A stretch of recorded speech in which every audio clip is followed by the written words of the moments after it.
Dans cette vidéo, une mise à jour majeure vous attend concernant l'attaque contre Poutine ainsi que les missiles Oreshnik. Apparemment, cela entraîne désormais de lourdes conséquences et des réactions sévères de l'étranger. En plus de cela, de nouvelles preuves ont émergé dans le scandale de corruption, révélant tout un réseau de pots de vin au sein du Parlement ukrainien. L'ampleur de la situation en Ukraine ne cesse de croître. Alors restez bien jusqu'à la fin, car aujourd'hui, il y a vraiment énormément d'infos à découvrir.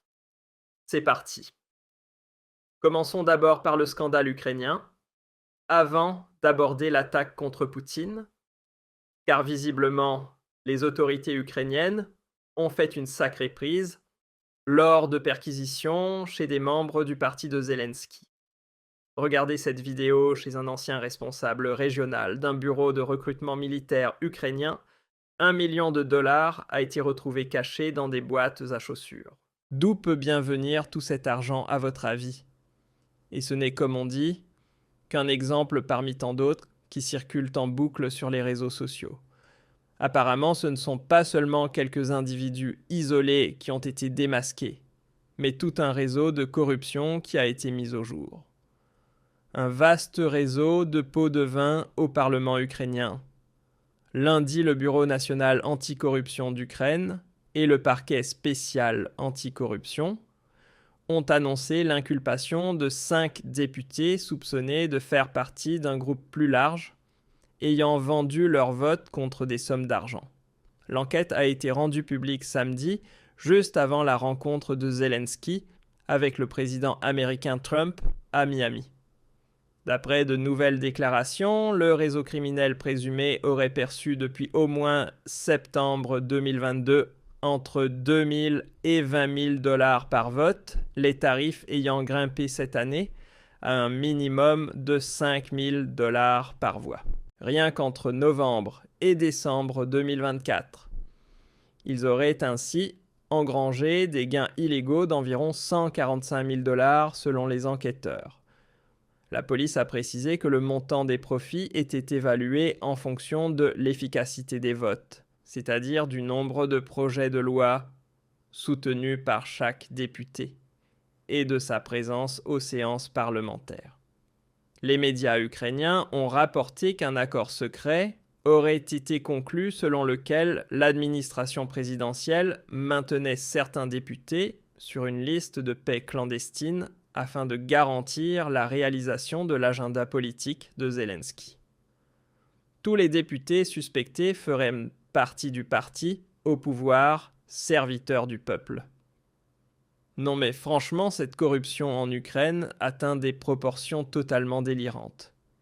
Et il devient carrément absurde que nos politiciens de l'UE continuent encore à défendre cette clique corrompue de Zelensky parce qu'en réalité, c'est encore pire que ce qu'on croyait.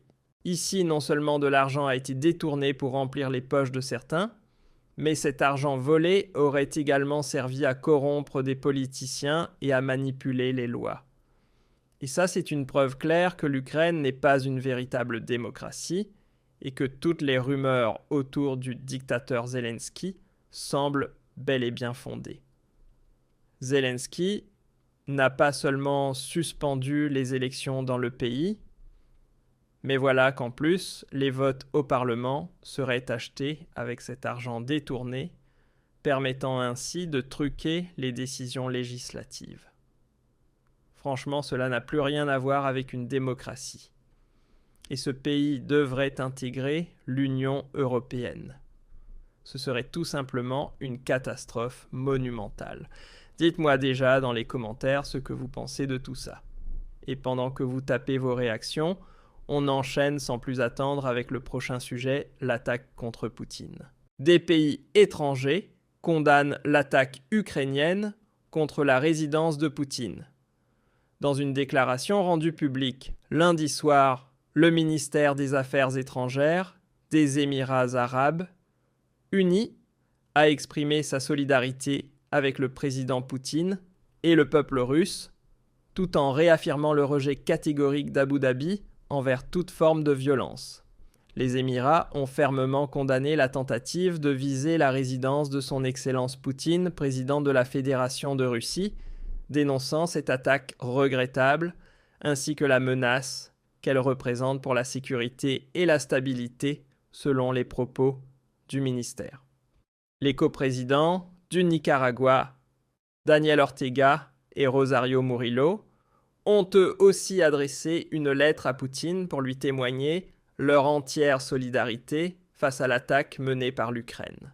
De son côté, le président américain Donald Trump avait déjà exprimé dès hier son soutien à Poutine et s'était dit profondément choqué par l'attaque contre la villa présidentielle.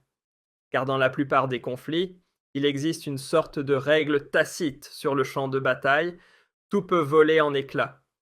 Mais les attaques directes contre les chefs d'État restent un interdit absolu. Il faut toujours garder une porte ouverte aux négociations.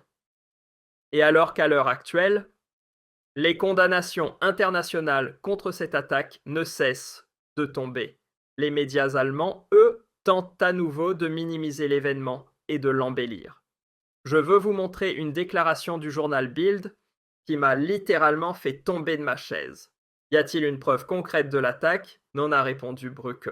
En réalité, il devrait exister des enregistrements vidéo montrant les drones en approche de la région de Novograd, puisqu'ils auraient dû parcourir plusieurs centaines de kilomètres au-dessus du territoire russe pour atteindre leur cible. Il est possible, selon certains, que M. Kreml présente maintenant des débris de drones ukrainiens, prétendument abattus alors qu'ils approchaient de la résidence de Poutine. Mais la valeur probante de simples carcasses de drones est plutôt faible. Franchement, c'est à peine croyable. À chaque fois que des drones abattus ont été retrouvés en Europe, que ce soit en Roumanie, en Pologne ou en Estonie, ces débris ont été immédiatement identifiés comme russes. La moindre pièce a été analysée et les trajectoires de vol reconstituées au mètre près. Mais voilà que soudainement, lorsqu'il s'agit de drones ukrainiens, la force des preuves ne semble plus vraiment convaincante. Une belle illustration de la double morale occidentale, mais bon, on commence à bien connaître ce genre de manœuvre venant de l'Ouest. Passons maintenant aux missiles Oreshnik, car hier soir, Poutine a officiellement annoncé leur mise en service en Biélorussie. Le système de missiles russe Oreshnik est désormais opérationnel sur le sol biélorusse, avec une première vidéo officielle à l'appui. Dans un communiqué publié mardi, le ministère a déclaré que le système de missiles à moyenne portée avait officiellement commencé son service actif. Il a également diffusé les premières images officielles montrant la livraison, l'installation du système en Biélorussie, ainsi que la cérémonie marquant le début de sa mise en service. Toutes les conditions nécessaires à l'opérationnalisation du système et à l'hébergement du personnel russe ont été réunies à l'avance en Biélorussie, a précisé le ministère. L'équipage chargé de la sécurité des communications étatiques et de l'alimentation électrique a été formé en amont sur des installations modernes. Le personnel explore désormais de nouvelles zones de patrouille et mène des missions de reconnaissance. Et ici, vous pouvez voir la vidéo officielle montrant le système Oreshnik déployé en Biélorussie. Et c'est là une véritable déclaration de guerre adressée à l'Europe. Car il faut savoir que l'Oreshnik dispose d'une portée minimale comprise entre 400 et 700 km. Cela signifie clairement que ces missiles stationnés en Biélorussie ne sont pas destinés à frapper l'Ukraine. Avec des missiles balistiques à 2 étages comme l'Oreshnik, cette portée minimale découle tout simplement des lois de la physique. Les étages doivent fonctionner pendant une durée de combustion déterminée afin de placer le missile sur une trajectoire balistique stable. Sur des distances plus courtes, la trajectoire ne serait pas maîtrisable, le missile risquerait de dépasser sa cible ou de perdre le contrôle. Autrement dit, les missiles déployés en Biélorussie visent clairement Berlin, Paris et Londres. Et si les devins de l'UE continuent leur politique belliciste et que nous basculons réellement dans un conflit mondial, alors nos capitales pourraient être rayées de la carte en l'espace de quelques minutes. Mais revenons un instant à l'attaque contre la villa de Poutine. Selon plusieurs analystes militaires, cette résidence ne servirait pas uniquement à ses vacances, mais abriterait en réalité un centre de commandement secret prévu en cas de menace nucléaire directe contre la Russie. C'est d'ailleurs la raison pour laquelle le site est équipé d'une défense aérienne massive avec plusieurs tourelles de canon et des systèmes antimissiles S-300.